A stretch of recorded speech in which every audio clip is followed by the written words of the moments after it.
Цветичка, Цвети, пожелавам ти от сърце да бъдеш като волна пеперуда, да прекърнеш живота с много любов. Ти нали знаеш, че между мен и теб обичта е истинска. Ти за мен винаги ще си останеш малкото слънчево момиченце с чистата кристална душа.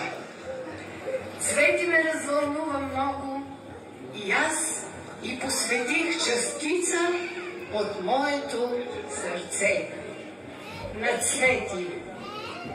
Ти живееш в цвят по-различен, но аз те разбирам и те обичам.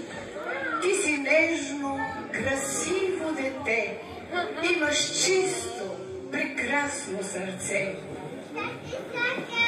Ти ме гледаш с тъжни очи, питаш ме плахо дали ще боли.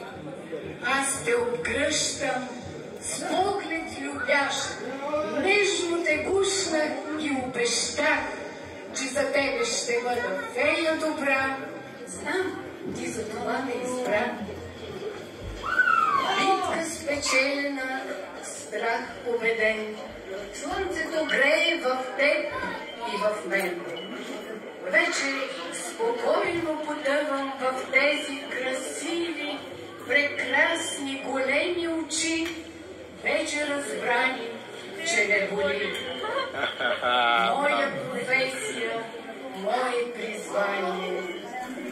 Ти си за мене едно изпитание.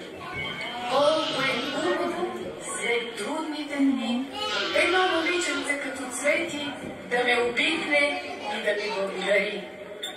И аз на тебе, мила Цвети, от сърце благодаря за твоята усмивка, за твоето доверие си заслужаваше да завлекая труда.